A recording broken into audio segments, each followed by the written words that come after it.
Assalamualaikum warahmatullahi wabarakatuh.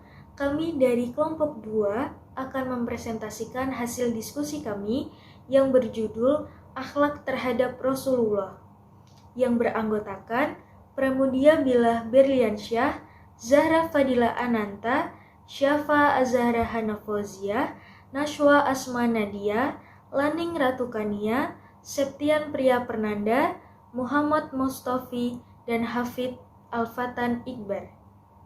Pengertian akhlak kepada Rasul Allah Subhanahu wa taala.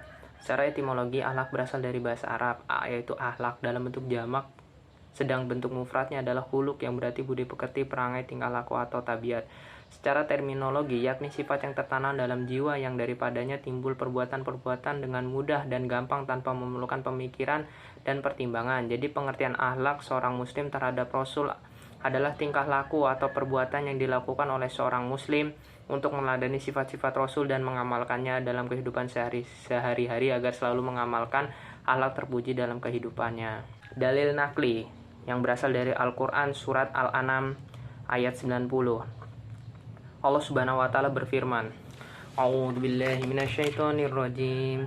Bismillahirrahmanirrahim. Ulaika alladzina atainahumul kitaba wal hukma wal nubuwah fa in yakfur biha haula'i faqad tawakkalna biha qauman laisu biha bikafirin.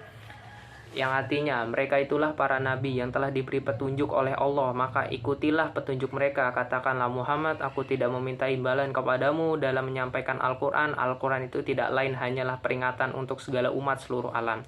Quran surat Al-An'am ayat 90 nomor surat 6. Tafsirnya, tafsir yang diberikan oleh Kementerian Agama Republik Indonesia. Ayat ini ditunjukkan pada Rasulullah SAW yang nama beliau tidak disebut dalam rangkaian ayat di atas. Mereka itulah para nabi yang telah diberi petunjuk oleh Allah. Maka ikutilah petunjuk mereka, khususnya yang berkaitan dengan sikap mereka dalam berdakwah, yakni tidak meminta imbalan atas dakwah yang disampaikan. Untuk itu katakanlah, hai Muhammad, kepada semua yang engkau ajak, aku tidak meminta imbalan kepadamu dalam menyampaikan dakwah, khususnya ajaran Al-Quran. Karena dakwah yang kusampaikan dan Al-Quran itu tidak lain hanyalah peringatan untuk semua umat di seluruh alam. Orang-orang yang menolak dakwah Nabi Muhammad mendapat kecaman seperti dijelaskan dalam ayat ini. Mereka, yakni kaum yang diajak itu, tidak mengagungkan Allah yang Maha Esa lagi Maha Kuasa sebagaimana mestinya. Di antara buktinya adalah ketika mereka berkata Allah tidak menurunkan sesuatu pun kepada manusia. Katakanlah, wahai Muhammad, siapakah yang menurunkan kitab, yakni Taurat yang dibawa Musa sebagai cahaya yang sangat jelas dan petunjuk bagi manusia, yaitu kaum Bani Israel. Kamu, wahai Bani Israel, menjadikannya, yakni kitab itu, lembaran-lembaran kertas yang bercerai-berai agar kamu memperlihatkan sebagiannya sesuai dengan keinginanmu dan banyak yang lain yang kamu sembunyikan. Padahal telah diajarkan kepadamu melalui kitab itu apa yang tidak diketahui baik olehmu maupun oleh nenek moyangmu. Mereka tidak mungkin menjawab dengan jawaban yang benar. Maka katakanlah, wahai Muhammad, Allah lah yang menurunkan. Kemudian setelah engkau menyampaikan kebenaran Al-Quran dan mereka tetap menolak, maka jangan hiraukan mereka, biarkanlah mereka bermain-main dalam kesesatannya. Hadisnya, dalil nakli dari hadis. Dari Amr bin Auf bin Zaid Al-Muzani radhiyallahu anhu, Rasulullah SAW bersabda, Man ahya sunatan min sunati fa amila biha nasu kana lahu mislu ajari man amila biha la yankhusu min uhurihim sayan. Artinya, barang siapa yang menghidupkan satu sunnah dari sunnah-sunnahku kemudian diamalkan oleh manusia, maka dia akan mendapatkan pahala seperti pahala orang-orang yang mengamalkannya dengan tidak mengurangi pahala mereka sedikit pun. Hadis riwayat Ibnu Majah. Dalil akli Allah Ta'ala menciptakan manusia supaya beribadah kepadanya. Firman-Nya artinya, dan aku tidak sekali-sekali menciptakan jin dan manusia kecuali supaya mereka beribadah kepadaku. Az-Zariyat 56. Maka hal ini menuntut adanya pemilihan manusia sebagai Rasul agar mengajarkan kepada manusia bagaimana seharusnya beribadah kepada Allah Ta'ala. Sebab yang demikian itulah tugas dan tujuan penciptaan manusia.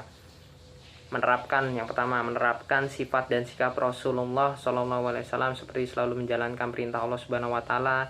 Kedua, mempercayai para Rasulullah SAW yang wajib kita kenal seperti mengikuti dengan dan mentaatinya. Contoh perilaku yang sesuai dalam akhlak terhadap Rasul Allah yaitu yang pertama, mencintai dan memuliakan Rasulullah. Rasulullah berjuang selama kurang lebih 23 tahun untuk membawa umat manusia keluar dari kegelapan menuju kehidupan yang lebih diridhoi Allah. Mencintai Rasulullah sebagai buah dari keimanan. Oleh karena itu, sudah sepantasnya manusia mencintai Rasulullah melebihi cinta terhadap apapun setelah cinta kepada Allah. Rasulullah diutus Allah untuk seluruh umat manusia sampai akhir kiamat, tertuang dalam Al-Quran Surat Saba ayat 28 yang artinya, "Dan kami tidak mengutus kamu, melainkan kepada umat manusia seluruhnya sebagai pembawa berita gembira dan sebagai pemberi peringatan, tetapi kebanyakan manusia tidak mengetahui." Mencintai Rasulullah termasuk sebagian dari iman. Semua umat muslim wajib mengimani bahwa Rasulullah adalah hamba Allah dan utusannya.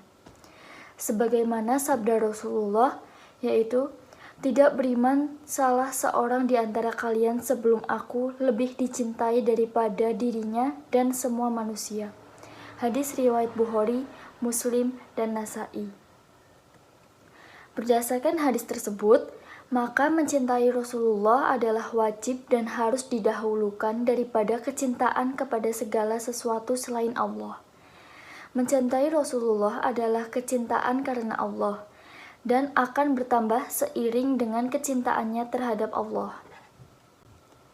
Yang kedua yaitu mengikuti dan menaati Rasulullah. Mengikuti dan menaati Rasulullah adalah salah satu bukti kecintaan seorang hamba terhadap Allah Subhanahu wa Ta'ala. Rasulullah sebagaimana rasul-rasul yang lain diutus oleh Allah untuk diikuti dan dipatuhi. Sebagaimana firman Allah dalam Quran Surat An-Nisa ayat 64 yang artinya, "Dan kami tidak mengutus seseorang rasul, melainkan untuk ditaati dengan seizin Allah." Oleh karena itu, ketaatan kepada Rasulullah menjadi salah satu kunci untuk bisa masuk ke dalam surga Allah. Adapun orang yang tidak mau mengikuti ajaran Allah dengan apa yang dibawanya, yakni ajaran Islam, maka dianggap sebagai orang yang tidak beriman. Yang ketiga yaitu mengucap sholawat dan salam. Hak Nabi yang disyariatkan Allah atas umatnya yaitu mengucapkan sholawat dan salam untuk beliau. Allah dan para malaikatnya telah bersolawat kepada beliau, dan Allah memerintahkan kepada hamba-hambanya untuk mengucapkan sholawat dan salam kepada beliau. Sebagaimana firman Allah Subhanahu wa Ta'ala dalam surat Al-Ahzab ayat 56 yang artinya, "Sesungguhnya Allah dan para malaikatnya bersolawat untuk Nabi Shallallahu Alaihi Wasallam. Hai orang-orang yang beriman, bersolawatlah kamu untuk Nabi dan ucapkanlah salam dengan penuh penghormatan kepadanya." Perilaku yang dilarang dalam akhlak terhadap Rasul Allah. Pertama, al-sarsarun, orang yang banyak celoteh dan suka membual. Golongan pertama yang dibenci Nabi Shallallahu Alaihi Wasallam adalah pembual atau pendusta yang banyak cakap dan lakunya, serta pandai pula bersilat lidah. Kadang ucapannya disertai argumentasi logis dan yuridis, namun mengandung kebohongan dan tipuan. Kalau bicara seenaknya, kurang menjaga adab dan menyela pembicaraan. Nabi Shallallahu Alaihi Wasallam berpesan, "Katakanlah yang baik atau diam." HR Bukhari, jangan percaya kepada orang yang banyak cakap, tapi minim amal atau tidak sesuai dengan lakunya. Yang artinya, wahai orang-orang yang beriman, kenapakah kamu mengatakan sesuatu yang tidak kamu kerjakan? Amat besar kebencian di sisi Allah bahwa kamu mengatakan apa-apa yang tidak kamu kerjakan. Yang kedua, al-mutasyaddiqun, orang yang suka bicara berlebihan kepada orang lain. Golongan kedua yang dibenci Nabi Shallallahu Alaihi Wasallam adalah orang yang berlagak fasih dengan tata bahasa yang menakjubkan. Jika bicara, bumbunya berlebihan hingga tak sesuai kenyataan. Lihai dalam bertutur kata, tapi hanya ingin dapat pujian. Tidak jarang pula bahasanya indah, namun berbisa, menghinakan. Ia pun susah melihat orang senang dan senang melihat orang susah. Dalam diri manusia ada hati, wadah, akal, pengendali, dan hawa nafsu keinginan. Jika hati kotor, yang keluar dari lisan pun kotor. Jika baik, yang keluar dari ucapan juga baik. Maka Allah mengilhamkan kepada jiwa itu jalan kefasikan dan ketakwaannya. Sesungguhnya beruntunglah orang yang mensucikan jiwa itu, dan sesungguhnya merugilah orang yang mengotorinya. Yang ketiga, al-mutafaihikun, orang yang suka membesarkan diri. Golongan ketiga yang sangat dibenci Nabi, yakni orang sombong atau angkuh. Kesombongannya pertama adalah ketika iblis menolak sujud kepada Nabi Adam. Namun lalu ia pun dikeluarkan dari surga. Fir'aun yang mengaku Tuhan akhirnya ditenggelamkan di Laut Merah. Korun yang pongah karena harta kekayaannya dilenyapkan ke perut bumi. Raja Namrud yang mengitarakan diri dengan Allah justru dimatikan seekor nyamuk. Yang artinya, apakah kamu tidak memperhatikan orang yang mendebat Ibrahim tentang Tuhannya, Allah, karena Allah telah memberikan kepada orang itu pemerintahan kekuasaan. Ketika Ibrahim mengatakan, Tuhanku ialah yang menghidupkan dan mematikan, orang itu berkata, saya dapat menghidupkan dan mematikan. Ibrahim berkata, sungguhnya Allah menerbitkan matahari dari timur, maka terbitkanlah dia dari barat. Lalu terdiamlah orang kafir itu, dan Allah tidak memberi petunjuk kepada orang-orang yang zalim. Kemudian saran sehat generasi penerus. Yang pertama yaitu jeli dalam memilih teman dekat. Yang maksudnya ialah para pemuda harus pintar dalam memilih teman dekat. Karena pemuda lebih mudah terpengaruh oleh temannya dibandingkan yang lainnya. Sehingga kalian harus memahami urgensi dalam memilih teman. Jangan berteman kecuali dengan seseorang yang soleh. Allah Subhanahu wa Ta'ala berfirman dalam surah Al-Furqan ayat 27-29 mengenai besarnya pengaruh seseorang teman terhadap temannya. Yang artinya, dan ingatlah hari ketika itu orang yang zalim menggigit dua tangannya seraya berkata, aduhai, kiranya dulu aku mengambil jalan bersama-sama Rasul. Menggigit tangan jari maksudnya menyesali perbuatannya. Quran Surah Al-Furqan ayat 27. Kemudian kecelakaan besarlah bagiku kiranya aku dulu tidak menjadikan si fulan itu teman akrabku. Yang dimaksud si fulan ialah syaiton atau orang yang telah menyesatkannya di dunia. Quran Surah Al-Furqan ayat 28. Dan kemudian sesungguhnya dia telah menyesatkan aku dari Al-Quran ketika Al-Quran itu telah datang kepadaku. Dan dia adalah syaitan itu tidak mau menolong manusia. Quran Surah Al-Furqan ayat 29. Salah memilih teman itu bisa berbahaya. Karena besarnya pengaruh seorang teman Nabi Muhammad SAW sampai memberi perumpamaan kepada para pemuda tentang teman yang baik dan teman yang buruk. Seperti disebutkan dalam hadis Abu Musa Al-Asy'ari dari Nabi, beliau bersabda, perumpamaan teman yang baik dan teman yang buruk, laksana pembawa minyak wangi dan pandai besi. Pembawa minyak wangi bisa jadi akan memberimu wangian atau kamu membeli wangian darinya atau kamu mendapatkan bau harum darinya. Sedangkan pandai besi bisa jadi akan membakar bajumu atau kamu mendapatkan aroma tidak sedap darinya. Hadis riwayat Bukhari. Saran yang kedua yaitu, perbaguslah akhlakmu terhadap manusia. Wasiat Nabi kepada para pemuda yang kedua adalah memperbagus akhlak terhadap sesama manusia. Diriwayatkan dari Mu'adz bin Jabal, beliau adalah sahabat Nabi yang usianya masih muda. Ia berkata, wasiat terakhir yang disampaikan Rasulullah Shallallahu Alaihi Wasallam kepadaku adalah, ketika aku meletakkan kaki di pelana dari kulit, beliau bersabda, baguskanlah akhlakmu terhadap manusia wahai Mu'adz bin Jabal. Hadis riwayat Imam Malik dinyatakan dhaif oleh Albani. Diriwayatkan juga dari Abdullah bin Umar bahwasannya Mu'adz bin Jabal hendak melakukan perjalanan. Ia berkata, wahai Rasulullah, nasihatilah aku. Beliau bersabda, sembahlah Allah dan jangan menyentuhkannya dengan sesuatu apapun. Mu'adz berkata, wahai Rasulullah, tambahkanlah. Beliau bersabda, apabila kamu meminta, maka baguskanlah sikapmu. Mu'adz berkata, wahai Rasulullah, tambahkanlah.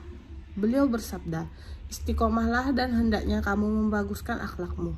Haji riwayat Hakim dinyatakan hasan oleh Al-Albani. Yang ketiga, nasihat Nabi untuk menjaga lisan. Mengingat di fase-fase remaja syahwat mereka tengah menggelora dan emosionalnya juga meningkat.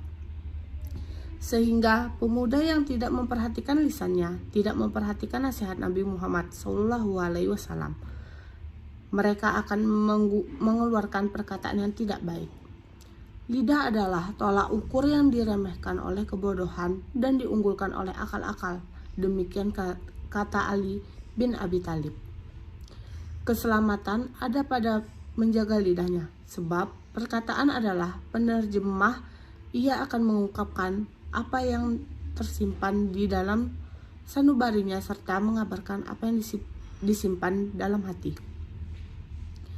Ali bin Abi Thalib juga berkata, lidah adalah tolak ukur yang diremehkan oleh kebodohan dan diunggulkan oleh akal. Diriwayatkan dari Uqbah bin Amir, ia berkata, aku bertanya, wahai Rasulullah, apa keselamatan itu? Beliau bersabda, jagalah lidahmu, hendaknya rumahmu membuatmu lapang dan menangislah atas kesalahanmu. Hadis riwayat Tirmizi. Sebagaimana Rasulullah mewasiatkan sejumlah amalan kepada pemuda Mu'adz bin Jabal. Beliau bersabda, maukah aku beritahukan kepadamu penghimpun semua itu? Mu'adz menjawab, ya. Beliau memegang lidahnya dan bersabda, jagalah ini atas dirimu. Mu'adz berkata, wahai Nabi Allah, akankah kita dihukum atas apa yang kita ucapkan? Beliau bersabda, celaka engkau wahai Mu'adz, tidakkah orang-orang ditelungkupkan wajah mereka ke neraka kecuali akibat dari lidah mereka? Hadis riwayat Ibnu Majah. Saran yang keempat yaitu menjaga pandangan dari perempuan yang bukan mahram. Hari ini fitnah begitu marak dan banyak para pemuda yang termakan oleh syahwatnya, terkhusus buat pemuda yang belum menikah. Itu semua dimulai karena pandangan mata yang tidak terjaga. Diriwayatkan dari Buraidah dari ayahnya Nabi SAW bersabda, wahai Ali, jangan melanjutkan pandangan tertuju pada perempuan yang bukan mahram. Ibnu Qayyim berkata, pandangan mata merupakan akar seluruh peristiwa yang menimpa manusia. Sebab pandangan melahirkan lintasan melahirkan pikiran melahirkan syahwat, kemudian syahwat melahirkan kemauan. Selanjutnya kemauan menguat dan menjadi tekad membaca, lalu terjadilah tindakan yang merupakan keniscayaan, kecuali bila ada penghalang yang menghalanginya. Jadi kesimpulannya ialah kita wajib mencintai dan mentaati apa yang diajarkan Rasulullah sebagai wujud kecintaan dan pengabdian kita sebagai hamba Allah Subhanahu wa Ta'ala. Apabila kita benar-benar mencintai Allah, sudah semestinya kita juga mencintai Rasulullah, karena beliau merupakan kekasih beserta utusan Allah untuk dijadikan uswatun hasanah bagi setiap umatnya. Bentuk kita mencintai dan mentaati Rasulullah dengan cara mengikuti dan mengerjakan hal-hal yang diajarkan Rasulullah, menghidupkan sunnah-sunnahnya, membaca sholawat serta salam yang ditujukan kepada beliau, mencintai keluarga dan sahabat-sahabat Nabi, serta berziarah ke makam Rasulullah. Sekian dari kami. Wassalamualaikum warahmatullahi wabarakatuh.